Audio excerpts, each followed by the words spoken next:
They say weekend are for actions, Monday are for reactions. Welcome to another journey in the world of sport on your channel of choice, Dominion Television.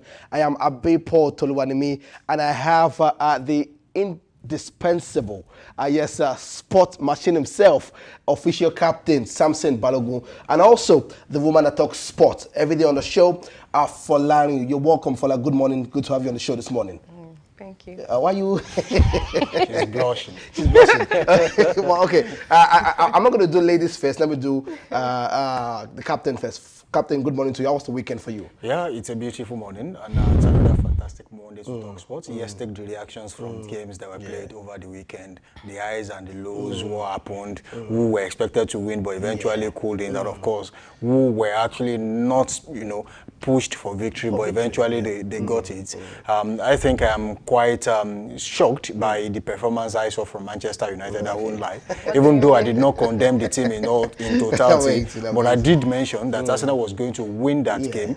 But the fight that Manchester United actually put, I saw some quite different from last season. Yes, from last season, the team spirit is there. I think they now have players who at least want to play for the team. And we saw a revelation of the season in that team, regardless of if people are going to say it is too early. I think the performance, churned out by Konya in that team, is top notch. You can compare that to what you used to see with Wolverhampton Wanderers. I think it's probably because it's a different stage, a bigger club. Is right there, top one of the best players you will see in the Premier League right now with that kind of performance. And then when you look at Mason Mount throughout last season, his performances were marred by injuries, inconsistencies. But what I saw, in that game between Manchester United and Arsenal, I think it is a resurgent Mason Mount. And of course, Sesko also came in at a point. See, I think I said it earlier that every team in the English Premier League, I mentioned again, every team in the English Premier League got what they wanted, except for Manchester United, that eventually did not sign a goalkeeper. So aside from that, in other areas, but actually, this is a transfer window is not closed yet. It's not closed yet. Yeah, so in all other areas, I think everyone, Chelsea needed a striker, got two instead of one.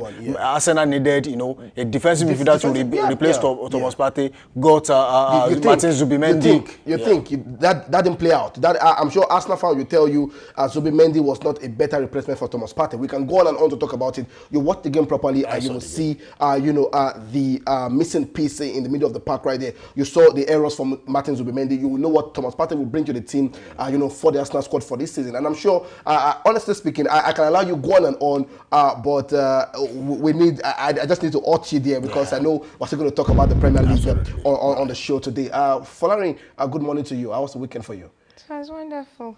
Let's not complain, but it was wonderful. Well, what is it called? Manchester United, as he has been saying, that Manchester United would, he told me Manchester United would not win. Okay. But, as a loyal person, you have to be loyal to the people you support. Okay. Of course, we were talking about facts. It was what I saw, and I realized, they don't have it in them yet. What do you mean? What do you mean? I mean, come on. I mean, this disrespect is, I don't like it. Well, it happened. No disrespect. You lost.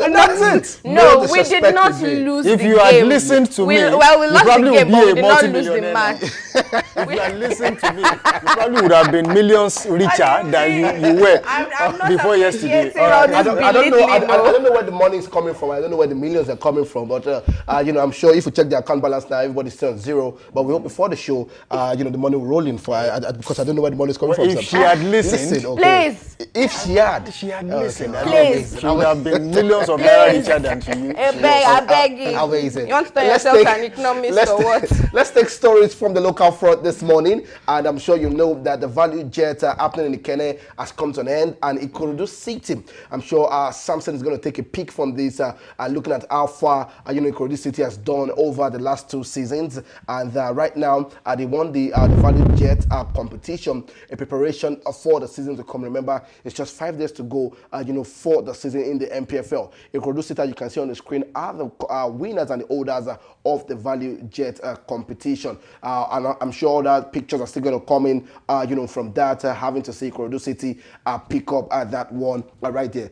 Samson, over to you. Ikorodu City, it is a big cost for them going into next season. I mean, going into the season with us 5 days to go. Actually, it's a statement victory, doing what they had to do to claim, the title. It's more or less like a curtain raiser for them, preparing them for the new season. But obviously, I think I'm quite proud of Ikorodu City with the level of consistency they have maintained in the last 2 seasons, making sure that at least they don't just hang on in the NPFL. They're actually making a statement, and they are churning out good results on a weekly basis. It's a game of football. You can't win all. You win some, you draw some, and most definitely you are going to lose some. Chelsea used to have this Stamford Bridge voodoo, but eventually it was broken by one team. So let's just say that what Ikorodu City has, they have actually set the pace. They are telling you, look, go into this new season, we have what it takes to actually compete and rub shoulders with the big boys, and that's exactly what is happening. Not minding that this same competition had the champions of the NPFL, which is Remo Stars, and they are even the hosts. So it tells you it's not just about if you are the host or referees are on your end, or if you have what you can offer, the quality of play. If you look at their goals, you'll be amazed. Am I actually watching the local league, which I don't want us to call the local league anymore. Let's just call it the NPFL. I think that would be a lot better. Watching the Nigerian league now gives you joy because there are some certain teams that are playing good football, and I think other coaches in the NPFL should also emulate this. Don't just do kick and follow. The era of kick and follow has gone. Now goalkeepers are expected to be sweepers. They are expected to be able to play with their... So give the ball to the nearest man and play from defense to attack. That is how football fans will enjoy. It's not just about shouting about goal when someone throws the... No, when someone kicks the ball from the back and then gets to a striker and then boom, the ball is in the net. So what's the enjoyment in that?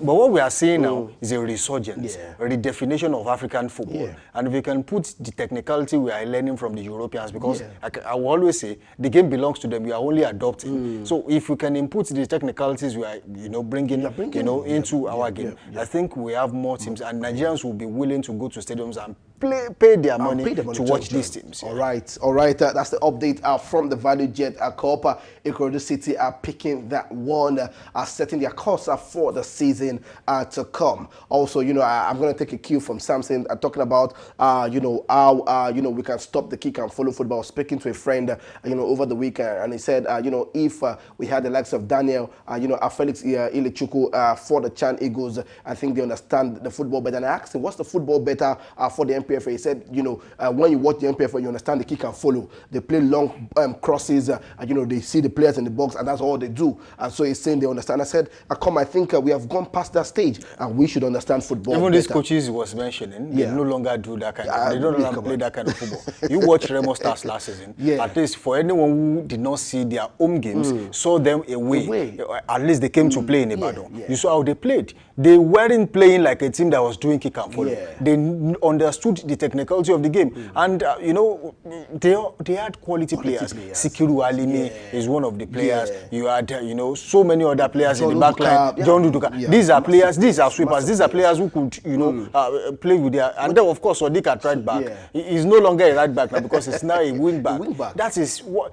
If we now have wing backs in the NPFL, so it was the technicalities there. It's no longer the traditional I play right back and they must ride two on my back. No, it has gotten beyond that. Amazing. All right, yes, talking about Ibadan, we're in the Brown Roof City, and let's look at the story coming from Shooting Stars as we have the fixtures for 2025-2026 season. Let's have that displayed on the screen so the sporting fans can see that also being displayed. Thank you very much.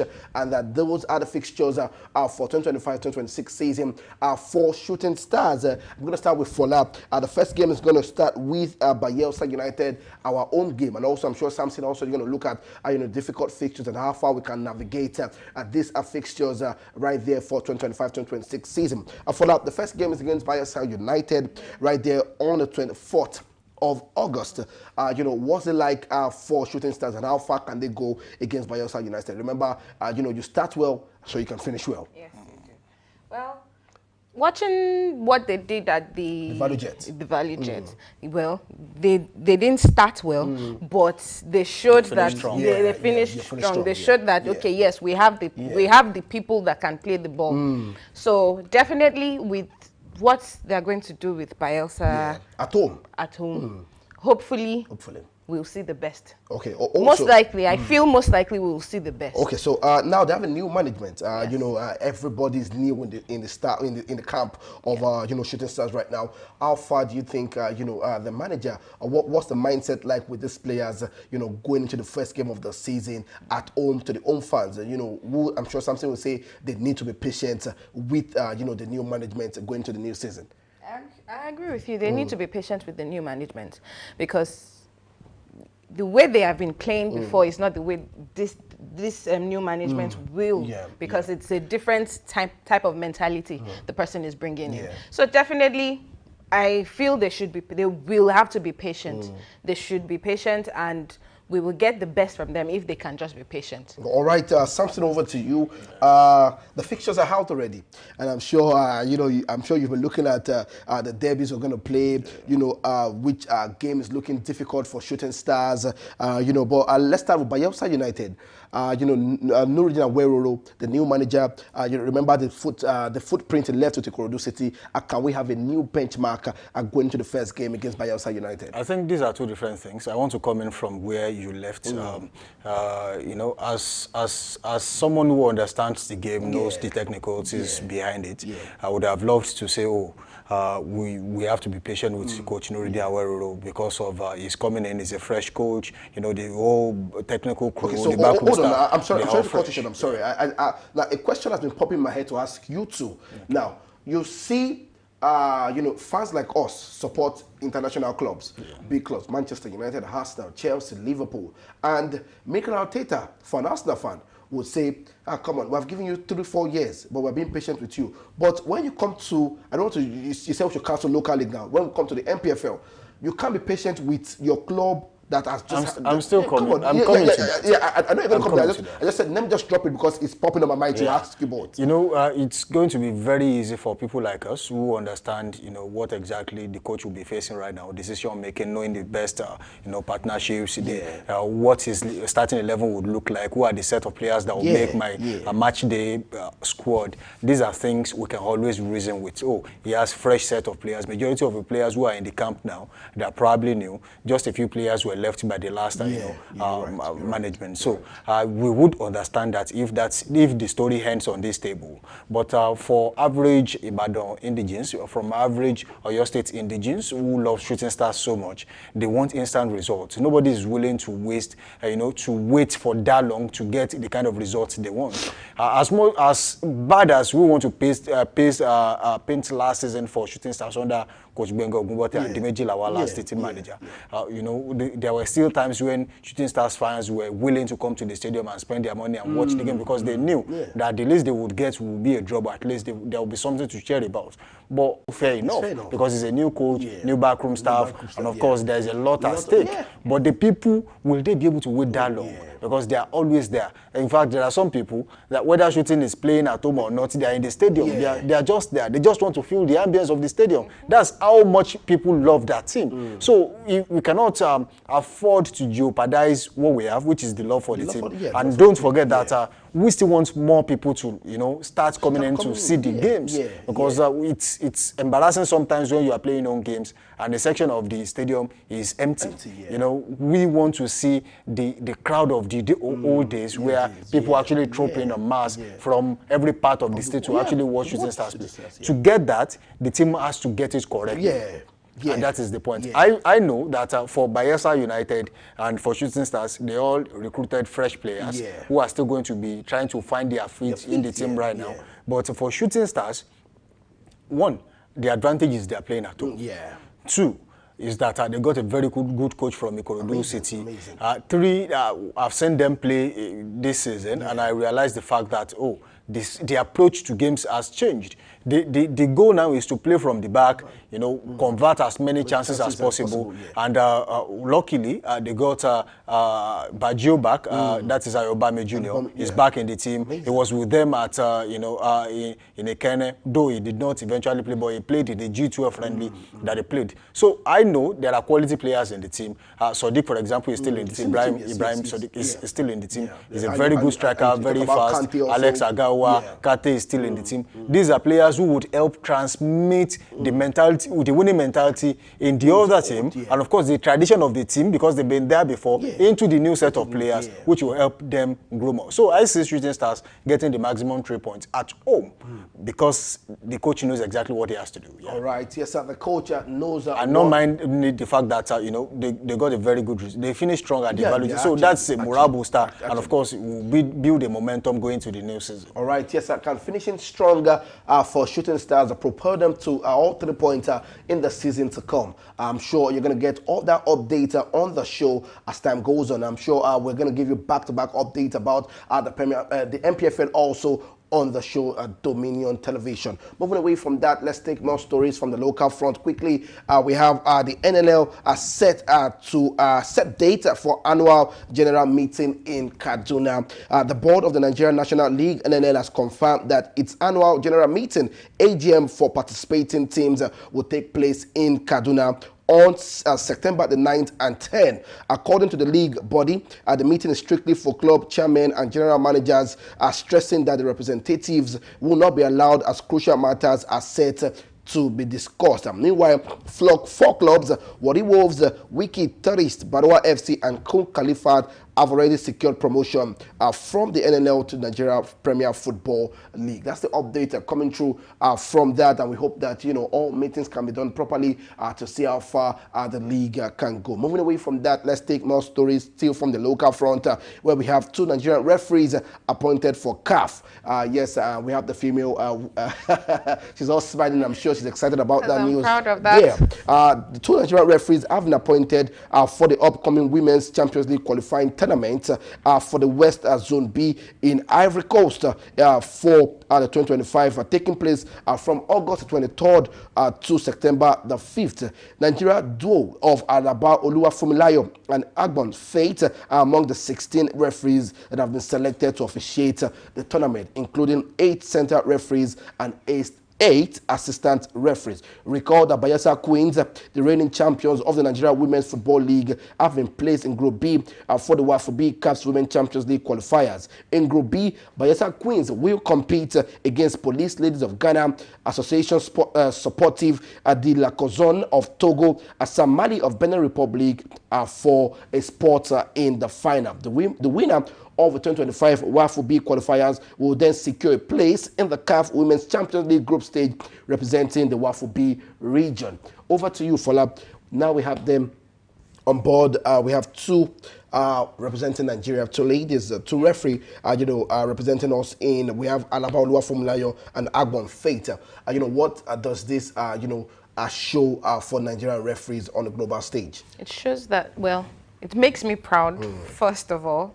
2 women, and what's it called, that they are, it shows that we are putting more effort into this sport. It shows that we're learning, we're moving into knowing more about football and wanting to be involved in the game.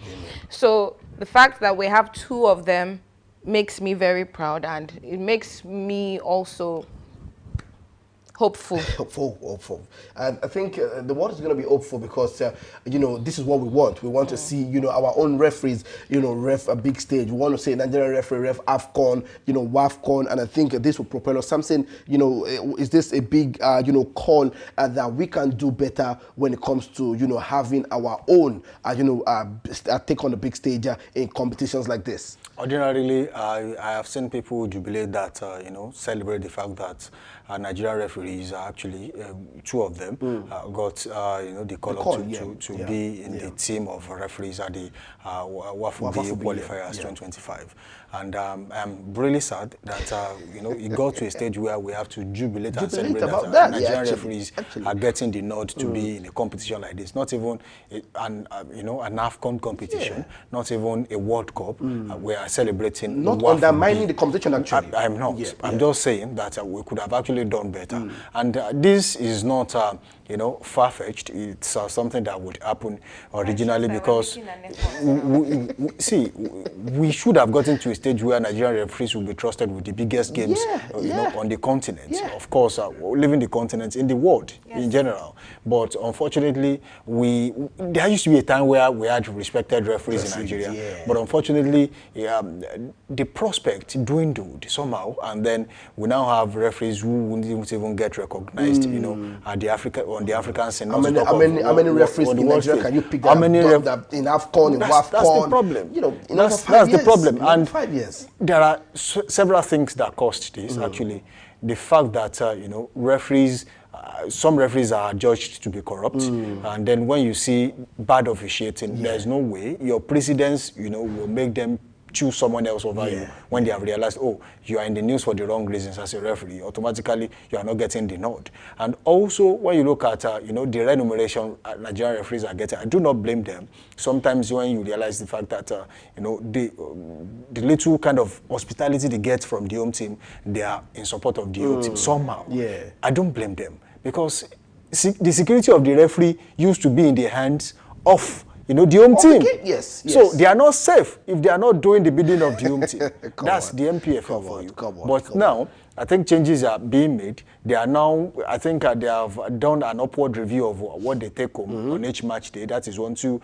There is a law that bans a football team. If any violence is committed against, the referee on your pitch, you will be held accountable. So all these things put together are making, these teams, is presenting a platform of accountability to all the teams that regardless of what the referee has done, we have to protect this referee before further sanctions happens. Look at what happened to Shooting Stars towards the end of last season. They had to play some of their own games behind closed doors. It should not happen. These are things that should not happen. You don't see these things often in European football because they know that the place of a referee on the pitch is as good as the owner of that team. So if you can protect the team owner, protect the referee, regardless of what has happened. You have every right to now take the case to the ruling body and say, look, there should be justice. We have been cheated.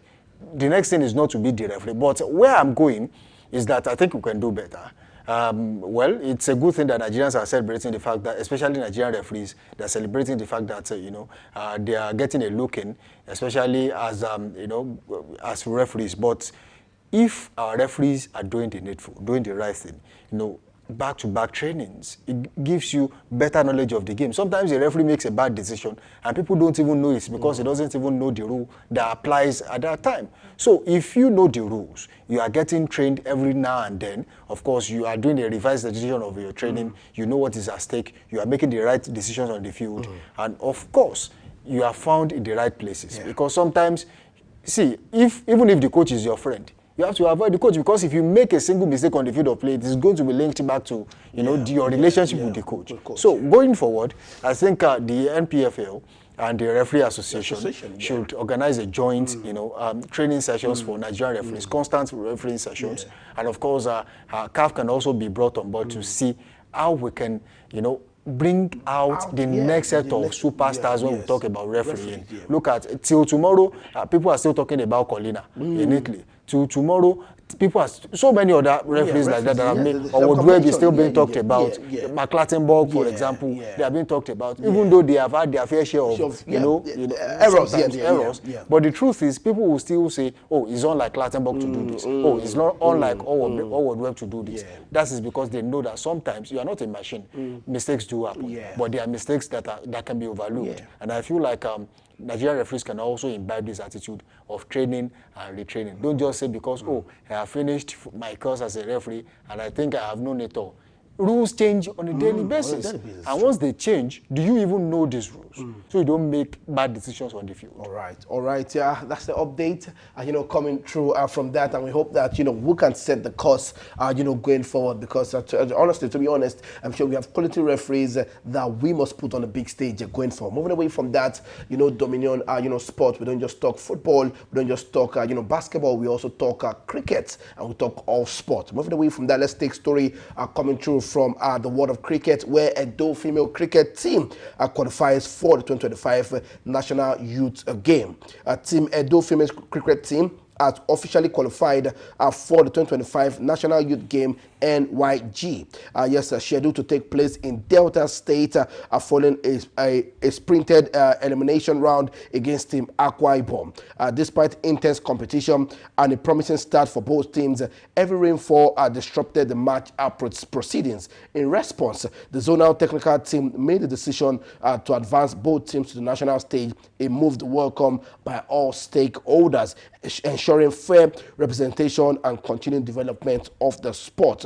Let me inform you that the Edo Sport Commission Executive Chairman Amdin Desmond has celebrated this achievement as another testament to the growth of grassroots sport and rising momentum of female athletes in the state. And that's the update coming through from that. Right now, let's talk basketball. Where we have the Tigers yet again, mounting major victory against Cameroon. Trust me, most Nigerians did not believe that the Tigers can go this far. Not because they don't believe, because they looked at the preparation for the Tigers and how far they can go. But right now, they have been able to put everybody wrong. They've proved us wrong that they can go far in the competition for the FIBA AfroBasket. And right now, the game ended 99-90. And the man going to be playing for Eastern Rockets. I'm talking about the big man himself, Josh Okogie, having 24 points right there, 16 points, 7 assists in that game, posing a threat of 75% against Cameroon.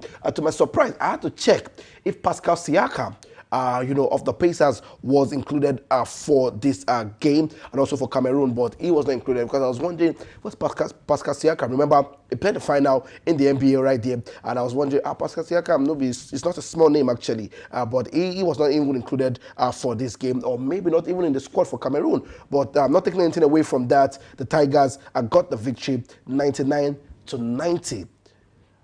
Samson, I'm sure you're excited about this, and how do you see us going into the competition going forward? I'm super excited because when you look at the crop of teams that were played, that they played in the group phase, you had a team, you had quality teams, defending champions, Tunisia, Cameroon, and I think Madagascar in the group phase. So these are quality teams. They have always represented when we talk about, basketball in Africa. But don't forget that we still have teams like Angola in the competition. And these have been teams that, consistently have given the Nigerian team, problems in the competition. So it's going to be a challenge going forward. They have escaped the Odu in the group phase. And I think I said the hallmark of a team, a great team actually, is to be able to, regardless of how difficult it is, be able to, churn out back-to-back results. Their victories so far in this tournament, all 3 games in the group phase so far, they have been so close that you know that they have to dig deep to actually win these games. And I feel like there is more to dig. If they had, had better preparation, what I am seeing now is the individual brilliance of some players and the little technical input the coach has been able to put in this team during that short stint they prepared. But going forward, I feel like the coach still has a lot to do. He knows his best players. He knows exactly how to psych them out and say, look, we know that we have our shortcomings. We know that this team is not, ripe to be in this competition, judging about the preparation. But we should know that if the girls can do it, we can also do it. If, WAFCON can come home, if, the AfroBasket can come home, then these two can also go to Nigeria and continuously representing the country. And see, that is why what we have seen so far in this competition is the fact that the men here, they know exactly what the badge means. That's why they are playing their hearts out. It's not because of whatever. They have not even been promised anything, but they are doing it. Even the promise has not even been fulfilled yet. They are doing it. So we can go on that. the truth is, they just want to, regardless of what you have done with your club side, you will still be rated by what you have done with your national team. And all these things put together puts you in a very high place. And going forward, I feel like Nigeria stands a chance of actually moving, probably to the final. Let's see if they can go to the final. All right, and talking about propelling you to the top, you can talk about Josh Okoje, playing for Eastern Rocket, and I'm sure, the clubs will be wondering, come on, I think we got a good signing, we got a good signing, and I'm sure other players also want to put their names on the NBA roster for next season. Yes, I'm coming to you, Fola, because right now we're talking tennis, and we're going to Cincinnati, and it's looking like another rivalry between Jannik Sinner and Carlos Alcaraz. Jannik Sinner and Carlos Alcaraz face off in 2025 at Cincinnati Open men's single final. ATP World number 1. Jannik Sinner face world number 2 Carlos Alcaraz in the men's singles final. Sinner has not dropped a set so far in the Masters level event, while Alcaraz survived the scare against Andrei Rublev in the quarterfinal stage. Sinner and Alcaraz are at the beginning of a generational rivalry. Trust me, so far Alcaraz owns 8 out of 5 lead over Sinner. The last time these two teams met, these two athletes actually, the last time they met was the 4 sets at Wimbledon, and trust me, it was a big battle. That game was fierce. But before that, also, you can remember the French Open final right there in 2025. Epic battle. And trust me, this rivalry is going to go on for a long time. But right now, we have Jannik Sinner and Carlos Alcaraz yet again. The game is taking place today. Sorry, before you ask me I was about to ask. Yeah, go ahead. I want to ask you something. When they met at Wimbledon, yes, who won? Who won? No, I want to know. No, just tell me who won. Answer me. Sinner won that. Okay. Yeah. So, when they met at the French Open. Yeah. Yes, Carlos Alcaraz won. Yeah. Yeah. So, But how tough was it? No, extremely tough actually, because if you look at the lead now, it's 8-5, for Carlos Alcaraz, and Jannik Sinner is world number 1, and Carlos Alcaraz is world number 2. Right now, they face off again. So now, my question for you is, how do you see this one pan out for Carlos Alcaraz? Because Jannik Sinner has been on his face over time and giving him a tough battle. And also, if you look at Wimbledon, you saw Alcaraz struggled to pick up form even to the final, and that showed that that final was not meant for him, because you look at everybody faced a massive struggle for him to the final, and Jannik Sinner had to come out on top to get that one done and dusted. But right now they meet again right there, and how do you see this one pan out? In my opinion, I think, well, because of the kind of, Alcaraz is a very emotional person. Okay. He's very aggressive. Sinner is somebody that, as the game goes, he gets it. Yeah. So in my opinion, I think Sinner is going to come out top. Because Alcaraz is going to be putting too much emotion in it. Sometimes when I look at Alcaraz, it reminds me of Nadal. It reminds me of Nadal, because that's why I feel Nadal could not get to where he wanted to get to. You understand? Yes, he got a lot of, but at the end of the day, he did not get he did not reach the level of Andy Murray, Rogers. He beat Murray. no, Murray. He beat Murray. He did not get to the level of Roger Federer. Okay. He did not get to the level of what's the name of this one that doesn't want to retire, that doesn't want to go. I shall saying. He actually played in Wimbledon. Actually, I'm trying to remember his name. Actually, come on. Samson, you want to help me with the name? I'm trying to remember the name. I'm not interested. but the truth is, between these Djokovic. Yes. Novak Djokovic. Between these two, I think Djokovic will soon overstay his welcome. also over. See, the hallmark of a champion is to bow out when you are still, when you are still respected. Yeah. Not until when some young folks out there, when they are like, oh, or when he gets defeated by Sina Alcaraz, black and blue, and then he says he wants to quit. Look at Roger Federer, look at Rafael Nadal, Richard Gasquet, Andy Murray. Yeah. See, these are people who said, oh, at this point, I think I no longer have it in me. I have to quit. Not until they rubbished their whole record. So between these two, I think it has been, so far, it has been a keenly contested battle between them.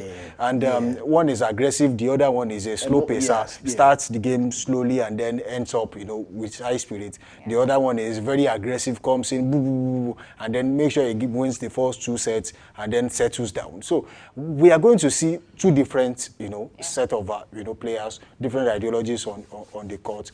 But then going forward into the tournament, I think this might just be another time for Jannik Sinner to see, victory over Alcaraz. Might be another time. Another time. Just might be another time. Okay. Also, let me inform you that also the ATP also is on course, where we have Iga Swiatek also. Iga Swiatek still in the competition for the final to see which she's going to face today. We're going to give you that story also tomorrow to get that update. And also we're going to give you the results between Jannik Sinner and Carlos Alcaraz. Also, we got story from UFC, but before that, our time is fast spent.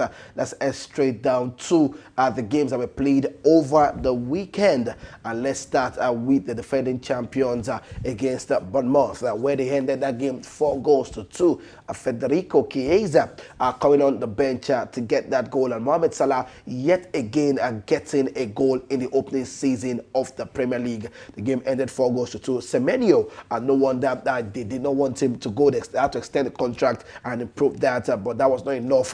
But Liverpool getting that victory quickly. I'm not going to allow Samson and Folato because I know we're going to spend so much time. Moving away from that, let's look at all that result. Also, Newcastle against Aston Villa. It still look like a struggle and look like there's still a missing piece, for Newcastle. If they don't settle with Isak, it's going to be a major problem for them going forward this season. Also, Aston Villa also getting a red card concert. Manchester City, total demolition. Tijani Rangers, showing that, I think you got me for the right money, and I'm going to get a good replacement for that. Quickly, something Manchester City, Wolverhampton Wanderers, quickly. Well, it was just a show of force by Manchester City, telling every team in the EPL that, look, you might think we don't have it anymore, but then we still got it. Alan getting 2 goals.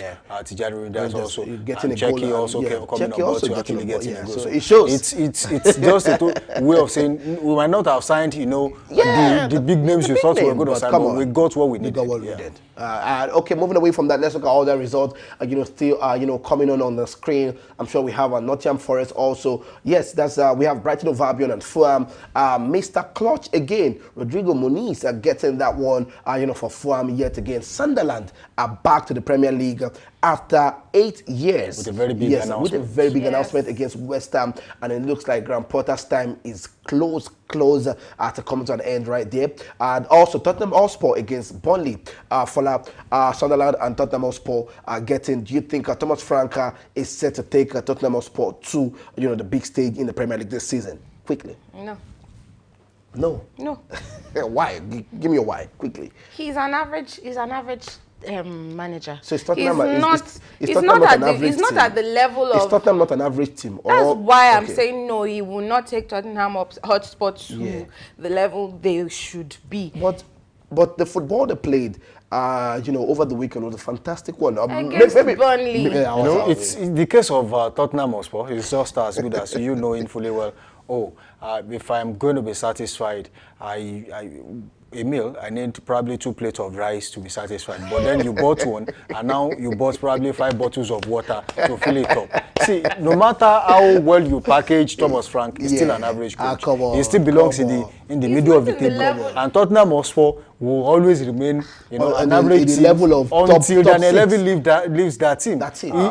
He in his head, he thinks Tottenham Hotspur is, one big name like that. Yeah, they have always given big teams problems. Yeah. But the truth of the matter is, when it comes to their signings and how they deal businesses, they hold on to their best players. They don't sell them on time until they lose all the money they should have made on those players. That is one. 2, when you look at how they play, you have qualified for a particular end of the tournament, and then you sack the coach, bringing a new coach and thinking you want to win that same competition. It happened to Jose Mourinho. He was about to play a cup final. He was kicked out. They brought in Ryan Mason. The same happened for Postecoglou. The same thing. Qualified them for a final. Of course, he won the final. He won the final. Super Cup. He was kicked out. Brought in Thomas Frank, and Thomas Frank did Thomas Frank for them. At least we. Come on. That's the truth. So, well, you would realize the fact that you don't.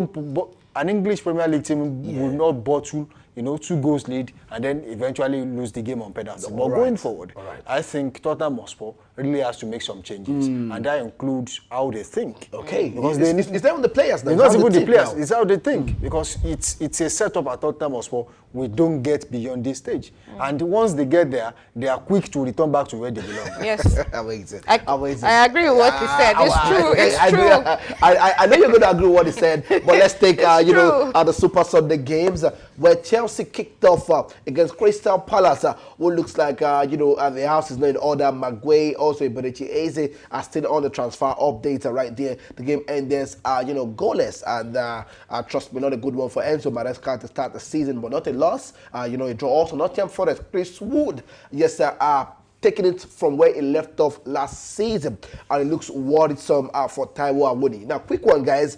Tomorrow we're going to have the Niger bonus segment where we're going to look into all the players playing in European football, plus the ladies and also the men playing there. We're going to analyze them. Well, we're going to be doing that on the show every Tuesday. It's going to be a new course, just to bring it to your notice. It's going to be a new course. Look at all the players playing in European football, to talk about them, their growth, and how far they're going in the season. Also, Super Sunday also showed us Arsenal, the derby, not the derby actually, a big game between Manchester United and Arsenal. Ruben Amorim, yes, a wonderful performance from his players. You can take that away, but not the point. And I'm sure the point is what you need for the season to start. I'm going to start with you for that shortly before Sam saying Manchester United against Arsenal. What are the positives and also the negatives from this game? I was surprised with Manchester United, the way they played, their outcome. They played well yesterday.